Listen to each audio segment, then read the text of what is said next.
Wave motion में क्या होता है, वेव क्या होती है?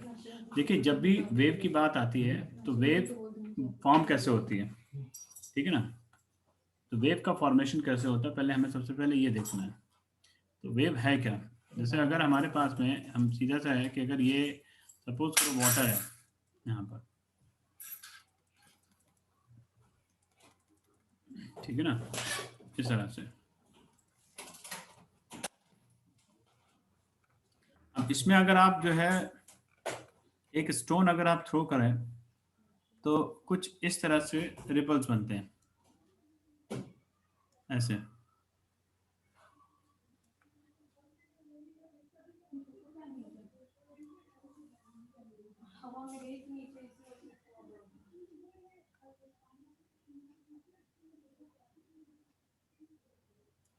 ये इस तरह से। तो ये जो बन रहा है यहाँ पर, ठीक है ना, तो ये रिपल्स क्या होंगे, ये रिपल्स आगे बढ़ते जाएंगे, जैसे जैसे होगा ये आगे बढ़ते चले जाएंगे। तो ये रिपल्स जब आगे बढ़ेंगे तो रिपल्स आगे जो बढ़ते हैं तो एक तरह से ये डिस्टर्बेंसेस होती हैं, इनको रिपल्स भी कह सकते हैं और आप क्या कर सकते हो, डिस्टर्बेंस, है ना, डिस्टर्बेंस। तो ये जो डिस्टर्बेंस आगे बढ़ रही है, ठीक है ना। अब इस समय क्या होता है कि देखो, कोई भी वेव जो होती है उसके पास में एनर्जी और मोमेंटम दोनों चीजें होती है, हमेशा ध्यान रखो बेटा। क्या क्या होता है, एनर्जी भी एनर्जी और होता है मोमेंटम। ना। अभी जैसे हम लोग मैं कल एक देख रहा था, जो उसका क्या नाम है आपका, बर्मुडा ट्रायंगल का। तो उसमें जो है एक वेव के बारे में रिच वेव बताई गई थी। रिच वेव जो होती है, रिच वेव थी, रॉग रॉग वेव थी, रॉग, ROGUE, रॉग वेव करके नाम दे रहे थे। तो उसमें ये बता रहे थे कि इन वेव्स की हाइट जो होती है वो अराउंड 100 फीट के आसपास होती है। मतलब सोचिए 100 फीट कितना, मतलब आपका 8th फ्लोर तक पहुंचता है जाकर के। मतलब अगर एक बिल्डिंग खड़ी है तो उसका 8th फ्लोर तक वो पहुंचता है जाकर के। तो उस तरह से, ठीक है ना। तो यहाँ पर क्या है कि ये एक तरह से, तो वो जो वेव होती है तो वो वेव जब किसी से टकराएगी, सोचिए ना, तो कितना एनर्जी वो क्या कहते हैं एक तरह से, कर दूं, बंद कर दूं? 1 मिनट रुकना यार, डॉगी की आवाज नहीं तो है।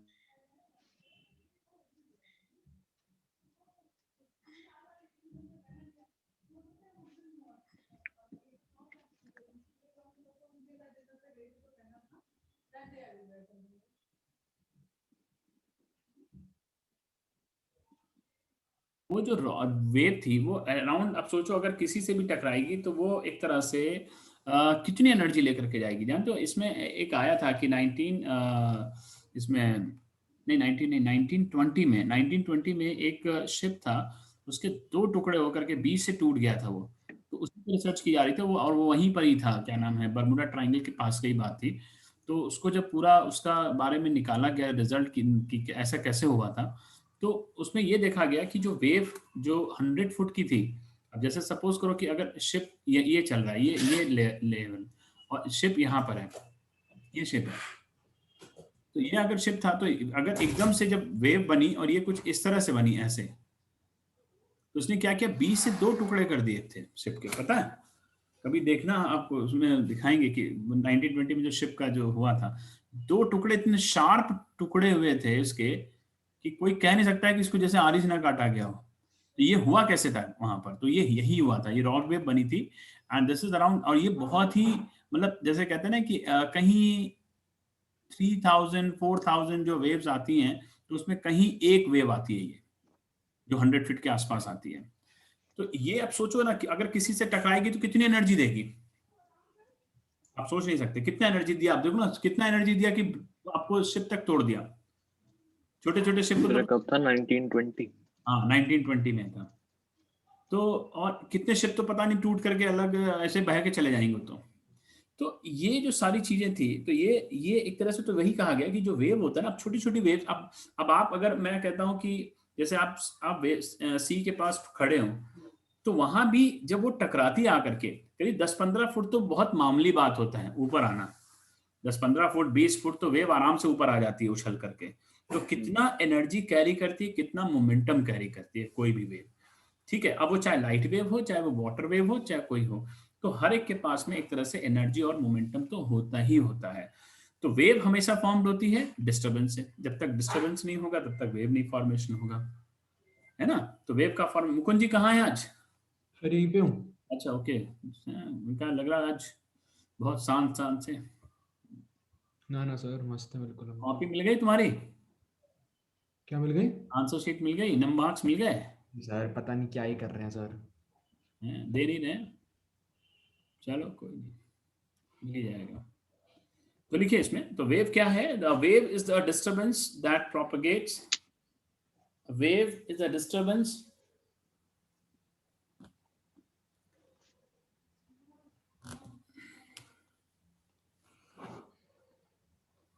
that propagates in space,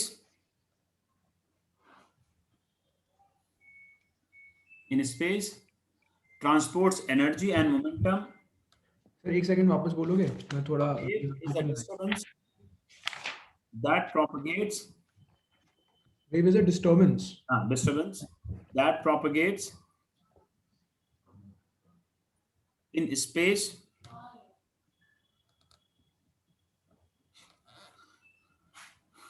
transport energy and momentum, energy and momentum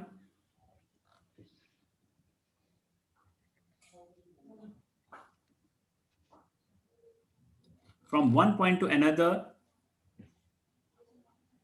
from one point to another, sir energy momentum के बाद? energy and momentum from one point to लिखिए another, from one point to another without the transport of matter.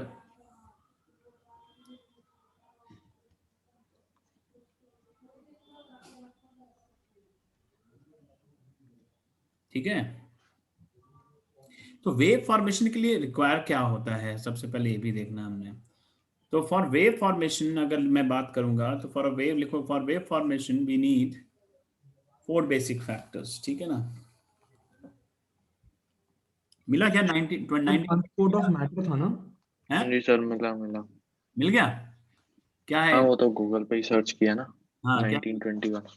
क्या मिला उसमें? Under water shipwreck snorkel है sir. हाँ हाँ हाँ हाँ।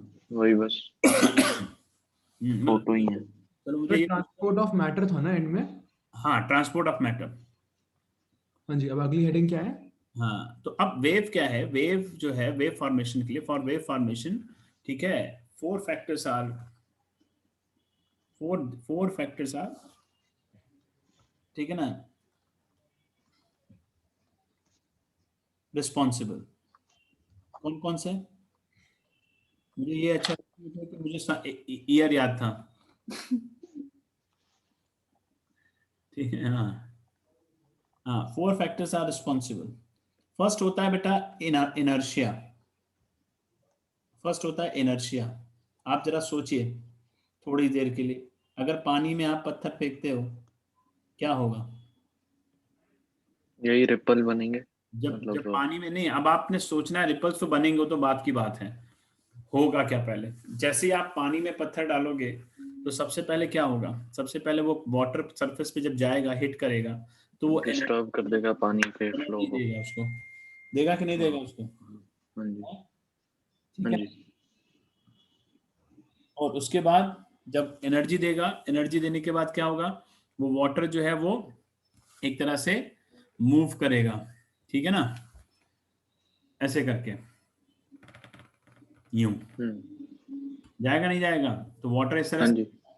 अब वाटर अगर इस तरह से जाएगा, इसका मतलब क्या हुआ कि जब वाटर इस तरह से जा रहा है तो जैसे जैसे वाटर मूव करेगा तो वो उतनी ही एनर्जी, क्या कहते हैं, वो भी देता चला जाएगा, है। अब ये जा रहा है जा रहा है जा रहा है, तो इसने तो वापस भी तो आना है, क्योंकि यहाँ स्पेस बन गया, खाली स्पेस बन गया, ब्लैंक स्पेस हो गया। तो अब क्योंकि ये क्यों गया? क्योंकि इसके पास एनर्जी आई थी। तो अब ये जब मूव कर रहा था तो एक रीस्टोरिंग फोर्स इसके ऊपर लग रहा था इसको वापस लाने के लिए, लेकिन क्योंकि इसके पास एनर्जी है इसलिए वो मैक्सिमम डिस्टेंस ट्रेवल कर जाएगा। करेगा कि नहीं करेगा? हाँ जी। हाँ जी। मैक्सिमम डिस्टेंस ट्रेवल करेगा। अब जब वो मैक्सिमम डिस्टेंस ट्रेवल कर जाएगा उसके बाद क्या होगा? उसके बाद ये होगा कि जब फिर वो वापस उस रिस्टोरिंग फोर्स की वजह से, या यूं कह सकते हो इनर्शिया की वजह से, या यूं कह सकते हो इलास्टिसिटी की वजह से, वो वापस अपनी जगह पर आने की कोशिश करेगा। ठीक है ना। अब इलास्टिसिटी की वजह से हो सकता है कि जब वो एकदम से यहाँ वापस आए ऐसे, तो यहाँ पर क्या होगा, मैक्सिमम काइनेटिक एनर्जी हो जाएगी। तो यही वाटर ऐसे करके आएगा, तो ये टकराएगा, तो ये ऐसे बन जाएगा यूं। तो पहले जो रिस्टोरिंग फोर्स है उसको ओवरकम करेगा और फिर हाँ, वापस आएगा वापस आएगा, तो ये क्या बना, वेव। टाइड की तरह। है ना, ये होता है। तो यहाँ पर क्या है कि अब जैसे ये इसमें हम देखते हैं, ठीक है ना, तो लिखें इसमें, तो ये कौन कौन से फैक्टर्स रिस्पॉन्सिबल हैं, इनर्शिया, ठीक है, दूसरा इलास्टिसिटी, तीसरा है density, and fourth is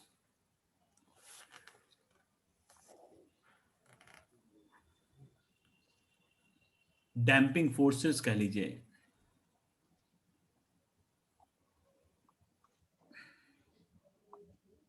damping forces, ठीक है। तो ये 4 फैक्टर्स किसी भी वेव के फॉर्मेशन के लिए रिस्पॉन्सिबल होते हैं। ठीक है ना। तो वेव जो होती है वो 2 तरह की होती है, वैसे तो है 3 तरह की होती है, ठीक है, लेकिन अभी फिलहाल हमने 2 तरीके की पढ़ना है। अभी वैसे भी वैसे एक ही तरह की पढ़ना है, ठीक है, बाकी 2 तरीके की तो बाद में पढ़ेंगे, ठीक है, क्लास 12th में। ये एक होती है आपकी मैकेनिकल,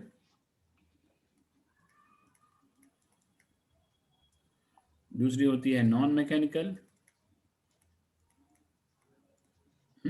तीसरी होती है मैटर। ठीक है। तो वेव जो है वो 3 टाइप की है। सर इनके बारे में नहीं लिखेंगे फैक्टर्स ऑफ वेव फॉर्मेशन के? नहीं, इनर्शिया का रोल क्या है, इनर्शिया जानते हो क्या होती है, हैं वही इलास्टिक, हो गया ना सर, रिस्टोरिंग फोर्स की तरह ही मतलब। इलास्टिसिटी क्या है। नहीं, इनर्शिया का मतलब क्या है, इनर्शिया मतलब है कि the it is the inherent property which always opposes the change in state of rest. भाई उसको अपोज हम्म। कर रहा है ना, जो इस हाँ तरह जी। से move किया उसको अपोज करेगा ना, उसको नहीं चाहेगा कि वो इस तरफ जाए, क्यों बेटा, हम्म। हैं। हाँ जी। हाँ,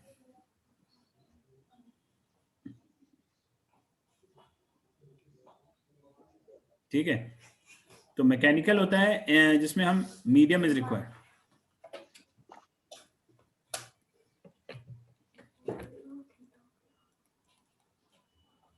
ठीक है, मीडियम इज रिक्वायर्ड, ठीक है। और नॉन मैकेनिकल में क्या होता है, medium is not know required. Medium.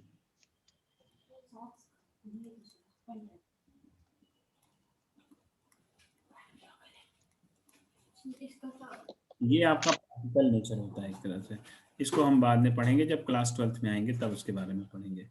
तो मीडियम जो रिक्वायर्ड है उसमें 2 तरह की वेव्स होती हैं,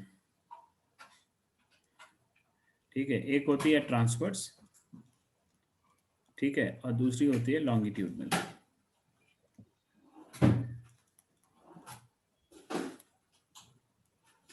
ठीक है, कौन कौन सी, ट्रांसवर्स और लॉन्गिट्यूडिनल। ट्रांसवर्स और लॉन्गिट्यूडनल, ठीक है।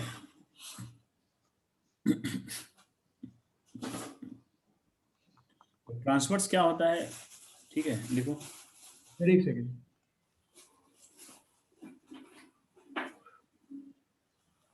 सर तो मतलब मैटर को भी हम वेव ही बोलेंगे ना? हम्म,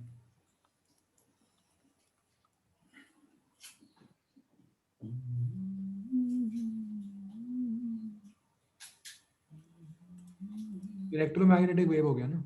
हाँ, इलेक्ट्रोमैग्नेटिक, तो ये नॉन मैकेनिकल के लिए।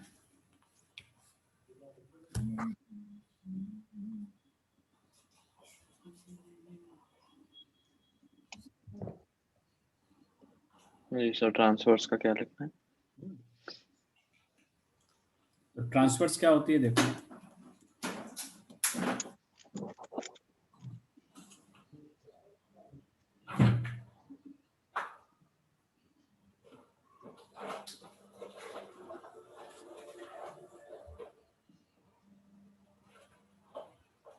एक मिनट,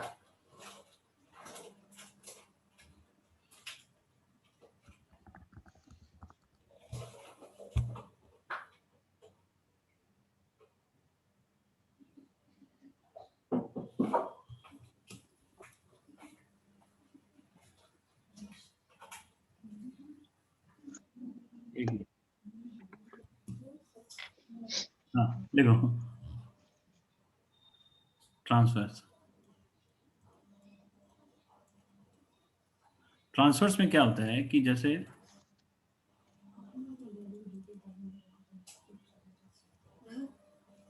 जैसे मान लीजिए आपके पास में एक स्ट्रिंग है, एक स्ट्रिंग पकड़ो और उसको एक तरफ से बांध दो ऐसे, और फिर इसमें जर्क प्रोड्यूस करो। तो जब जर्क प्रोड्यूस करोगे तो क्या होगा?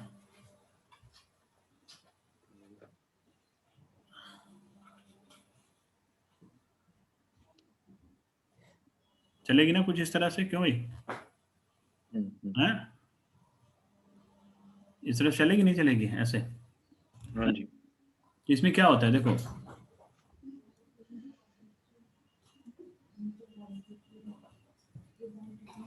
ये प्रोपगेशन हो गया ऑफ द,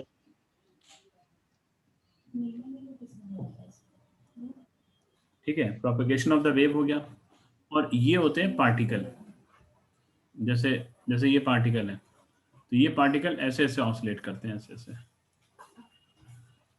मैं तुमको बहुत अच्छा सा एग्जांपल बताऊं, जैसे सपोज करो 50 तुम स्ट्रॉ पाइप ले लो, 50 स्ट्रॉ पाइप ना हैं, स्ट्रॉ पाइप ले लो और हर स्ट्रॉ पाइप को इक्वल डिस्टेंस पे बांध दो ऐसे ऐसे, मान लो इस तरह से, ठीक है ना। अब क्या है, स्ट्रॉ पाइप ऐसे खड़े होंगे ना, ऐसे ऐसे ऐसे खड़े होंगे ना सीधे, इस तरह से, ठीक है मुकुंद? हाँ, ठीक है, इस तरह से, तो ऐसे होंगे। अब इसमें क्या है कि आप अगर अगर मान लो मैं स्ट्रॉ पाइप को ऐसे दबाता हूँ, 4 स्ट्रॉ पाइप को ऐसे, और छोड़ देता हूँ, तो जब आप इसको दबा के ऐसे छोड़ोगे तो ये वापस ऐसे जाएगा।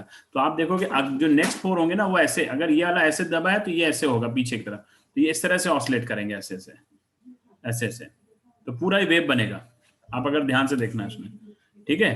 तो ये वेव यानी इसका मतलब क्या हुआ कि अगर तुम इसमें जर्क प्रोड्यूस करोगे तो कभी भी जो पार्टिकल होता है उस पर्टिकुलर जैसे स्ट्रिंग का जो पार्टिकल है वो कभी आगे नहीं भागता।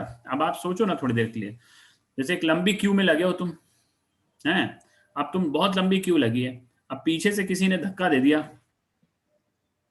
तो क्या होता है? अब पीछे से किसी ने धक्का आगे वाले को धक्का पड़ता है। आगे वाले को धक्का, अब आगे वाला पीछे एकदम घूर के देखता है उसको, ये धक्का क्यों मारा, लेकिन उसके आगे वाले जो है वो अपने आगे वाले को मार देता है तब तक धक्का। अब ऐसा तो नहीं होता है कि उसने पीछे वाले ने अगर पुश किया है तो वो वहां से उठा और उठ करके चल दिया, ऐसा तो नहीं होता। वो कहाँ जाता है, वो अपने आगे वाले को ट्रांसपोर्ट करता है, वो अपने आगे वाले, तो एनर्जी कैरी फॉरवर्ड होती रहती है, ठीक है, बट अपनी पार्टिकल अपनी पोजीशन पर रहने की कोशिश करता है। समझे बात को नहीं? अब साउथ इंडिया इनर्शिया की वजह से। कि मारा तो वो नीचे कलर के बीच से चला गया पता नहीं कहाँ है, तो वो नहीं है, हाँ तो जी। उसमें एनर्जी का ट्रांसफर हो रहा है बट 1 by 1 हो रहा है। तो यहाँ पर क्या होता है, पार्टिकल अपनी जगह पे ऑसिलेट करते रहते हैं बट प्रोपगेट होती रहती है एनर्जी, तो एनर्जी कैरी फॉरवर्ड हो रही है, ठीक है ना। तो अब जैसे हो सकता है उसने जो फोर्स लगाया उस फोर्स से सिर्फ 10 ही लोग हिले बस, बाकी नहीं हिल पाए, तो 10 तक खत्म हो गई वो एनर्जी, वो डैम्पिंग फोर्सेस में आ गई, उसको डैम्पिंग फोर्सेस बोल दिया गया, ठीक है ना। ये आता है तो इस तरह से। तो इसमें क्या है कि ये पार्टिकल अपनी जगह पे ऑसिलेट करते रहेंगे ऐसे ऐसे, ये पार्टिकल अपनी जगह पे ऑसिलेट करेंगे इस तरह से। तो यहाँ पे वही है कि ये वेव अगर ऐसे बन रही है, मान लो ऐसे करके ऐसे, तो ये पार्टिकल ऐसे जा रहा है ऐसे ऐसे, समझ गए, इस तरह से ऑसिलेट। तो इसमें क्या होता है, तो ट्रांसफर वेव क्या होता है देखो, कि in in transverse wave, in transverse wave particle of the medium vibrates,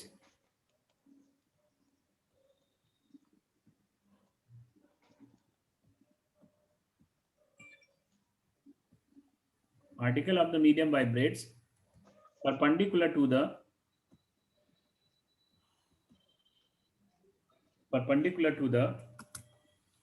direction of propagation of wave.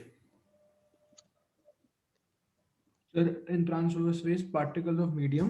Vibrate perpendicular to the direction of propagation of wave.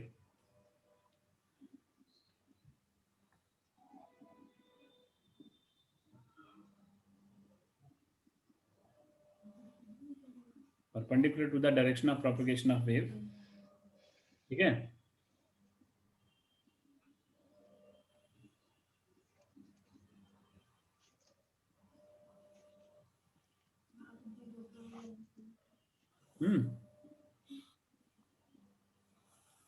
ठीक है भाई, आगे लिखो। Perpendicular to the propagation of, तो इसमें क्या होता है बेटा, इसमें जो है आपका एग्जांपल जैसे वाटर वेव हो गया, स्ट्रिंग वेव हो गई, ठीक है। इसमें आप देखो अब ध्यान से, तो इसमें आपका ये बनेगा, सर एक second, direction of propagation of wave, हाँ, perpendicular to the direction of propagation of wave, बस यही है ना।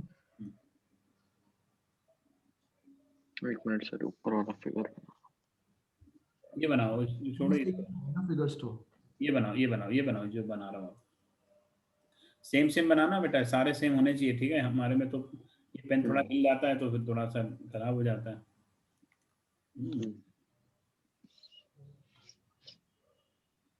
ये हो गया वेलोसिटी, ये प्रोपगेशन ऑफ वेव हो गई। अब इसमें इस पार्ट को कहते हैं क्रेस्ट, ये पार्ट कहलाता है क्रेस्ट। तो क्रेस्ट से क्रेस्ट ये कहलाता है lambda, this is called wavelength.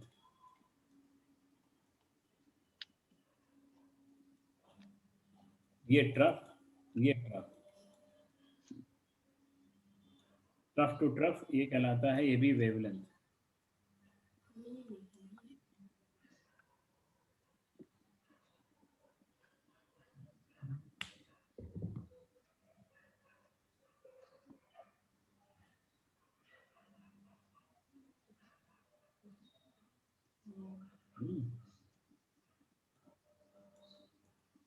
ये t/2, ये t, ये आपका टाइम पीरियड हो गया, ये पूरा, इसको भी कहते हैं वेव, इसको भी वेवलेंथ बोलते हैं, यानी यहाँ से यहाँ तक की,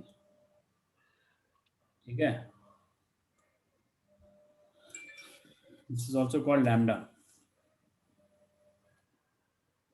ऊपर वालों को सर आपने सी मार्क किया है, जो ऊपर वालों के वर्टेक्स है, हैं?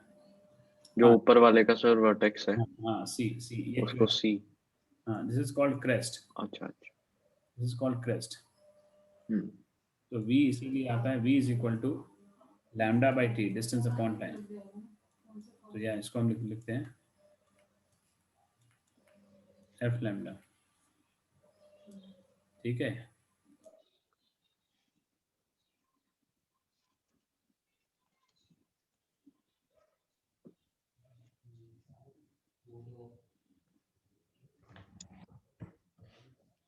तो ये तो वेलोसिटी हो गई ना। हाँ, ये v equal to F lambda है,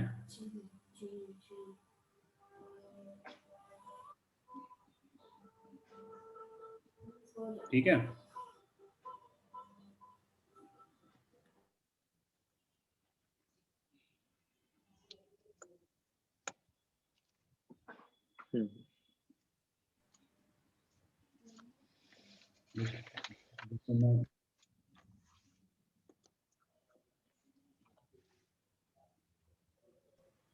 लिखो बेटा, ठीक है ना। तो v equal to F lambda, ये ट्रांसवर्स वेव के लिए होता है। अब लिखो आगे लॉन्गिट्यूडनल वेव। अच्छा, इसमें ध्यान रखना है, क्रेस्ट क्रेस्ट है, वेवलेंथ क्या होता है, distance between the two consecutive crest wavelength कहलाता है, या टू कंसेक्यूटिव ट्रफ, सॉरी, ठीक है ना, ये भी वेवलेंथ कहलाता है, ठीक है। ये ध्यान रखना, क्रेस्ट और क्रेस्ट, ट्रफ और ट्रफ के बीच का डिस्टेंस लैम्डा होता है। एक क्रेस्ट और ट्रफ के बीच का डिस्टेंस कितना होता है, लैम्डा बाई 2। चलो देखो आगे लिखो, लॉन्गिट्यूडनल,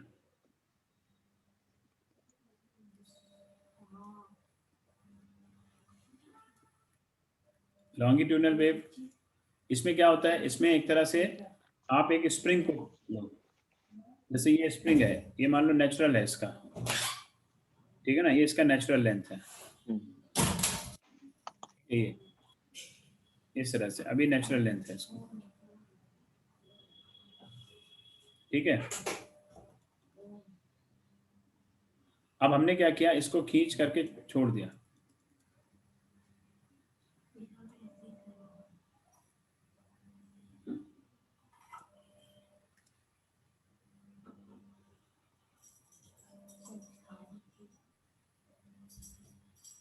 एक मिनट रुको, जो बनाने जा रहा हूँ वो बन नहीं रहा। इसको मैंने खींच के छोड़ा तो लाइक इस तरह से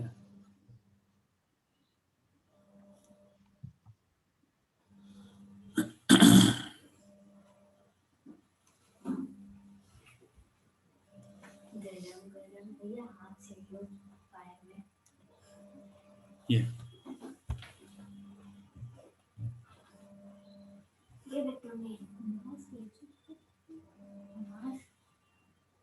ये है हमारे पास में, ठीक है। तो इसको अगर आप देखोगे तो ये हमारा कहलाता है क्या, ये हमारा हो गया जैसे यहाँ पर देखो, यहाँ पे इसको बोलते हैं कंप्रेशन, फिर ये कंप्रेशन, ये हमारा कहलाता है रेयरफैक्शन, ये कहलाता है रेयरफैक्शन, ठीक है ना। ये कंप्रेशन अलग कैसे है, समझ नहीं आया। कंप्रेशन मतलब होता है कि जहाँ पे स्प्रिंग एक्चुअली में दबा ऐसे हुआ है। लॉन्गिट्यूडनल वेव जो होती है ना, वो हमेशा ऐसे चलती है, देखो देखो ऐसे ऐसे। जब पास होगा तो उसको कंप्रेशन कहते हाँ वो कंप्रेशन होता है, जब पास में आ जाएंगे पार्टिकल, ठीक है ना। कभी भी देखना, जैसे हम लोग बोलते हैं जो, ठीक है, तो जब वेव प्रोपेगेट करती है ना तो ऐसे ऐसे ऑसिलेट करती है। आप कभी ध्यान से देखना, जब कभी मूवी देखने जाते हो ना, तो मूवी देखने में आगे देख रहे हो तुम स्क्रीन पे, जब पीछे देखियो है कहाँ से, जहाँ से वो आ रही है, लाइट पड़ रही है, उसमें में डस्ट पार्टिकल उसके अंदर दिखाई देते हैं। देखें कभी, हैं देखें कभी, डस्ट हैं। पार्टिकल को ऑसिलेट करते हुए देख ले ध्यान से, समझ में आ जाएगा। या कहीं पे कभी सनलाइट आ रही हो ना किसी छोटे से होल से निकल करके, तो वहां पे डस्ट पार्टिकल दिख जाएंगे आपको ऑसिलेट करते हुए, है ना। और उसी समय तुम वहां पे कुछ बोल दो और फिर देखो डस्ट पार्टिकल को, तुम्हें बिल्कुल क्लियर ये दिखेगी एकदम, तुमको ये पूरा प्रोपगेशन होता हुआ दिखेगा, क्योंकि तुमने जो बोला वो प्रोपगेट होके गया, तुमने एनर्जी दी, एक डिस्टरबेंस दिया ना। तो इसमें क्या होता है, जैसे साउंड वेव, ठीक है, साउंड वेव जो है इसका एग्जांपल होता है। ये ट्रांसवर्स का क्या एग्जांपल है? स्ट्रिंग, वाटर वेव, ये सब बताया था, string wave, water waves, electromagnetic wave, वो भी ट्रांसफर्स का नेचर होता है। वो नॉन मैकेनिकल नहीं होती? नहीं, बट ट्रांसफर्स नेचर होता है, अच्छा। नेचर ट्रांसफर्स होता है उसका।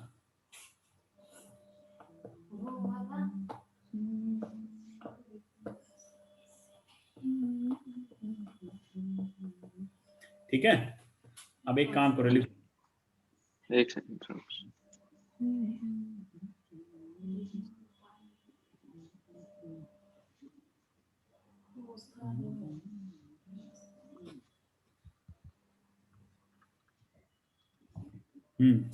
अब लिखो। तो ये क्या होगी, लॉन्गिट्यूडनल लिखेगा, in longitudinal wave particle of the medium vibrates parallel to the, particle of the medium vibrates parallel to the, एक सेकंड सर बस, इन लॉन्गिट्यूड, हाँ जी, देखो, particle of the medium vibrates parallel to the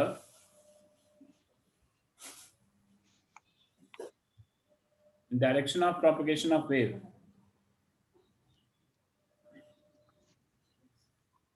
parallel to the direction of propagation of wave,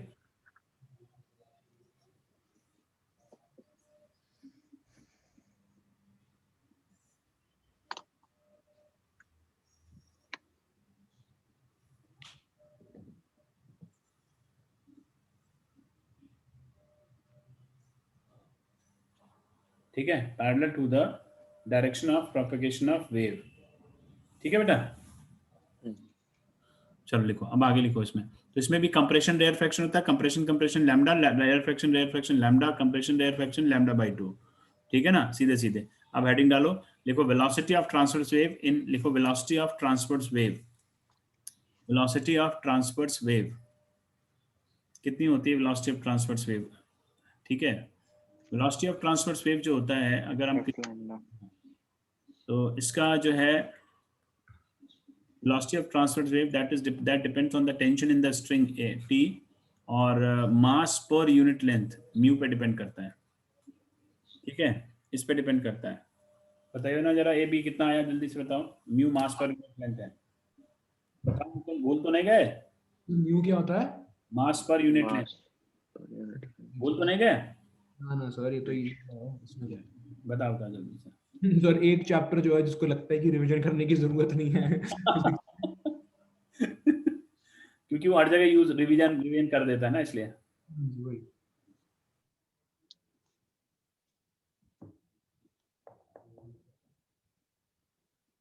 mass per unit length है, नहीं?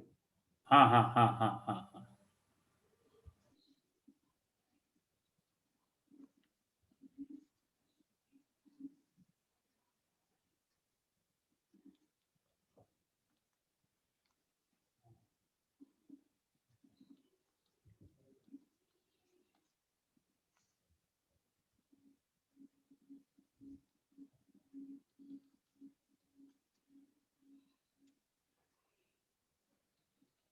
Sir अगर मास per unit length है तो T A और टी नेगेटिव वन, तो ए negative one आ जाएगा।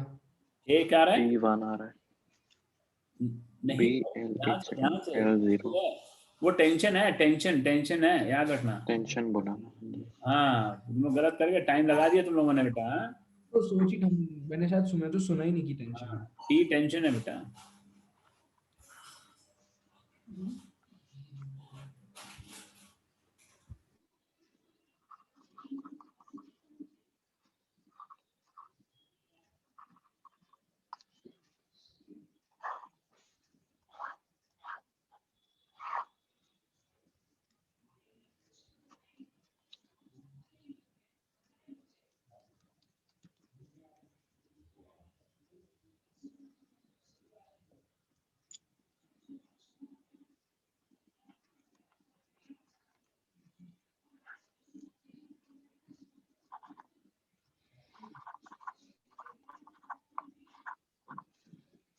Sir ए 1/2 आ रहा है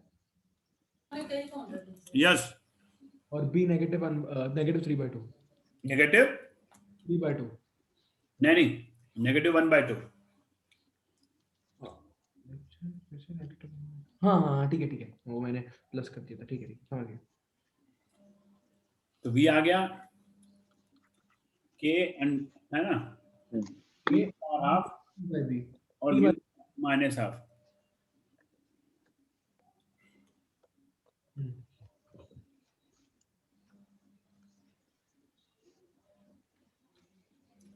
ये हो गया, ठीक है। अब देखो, म्यू होता है बेटा मास पर यूनिट लेंथ। तो इसमें क्या होता है मास पर यूनिट लेंथ में? मास होता है वॉल्यूम इनटू डेंसिटी।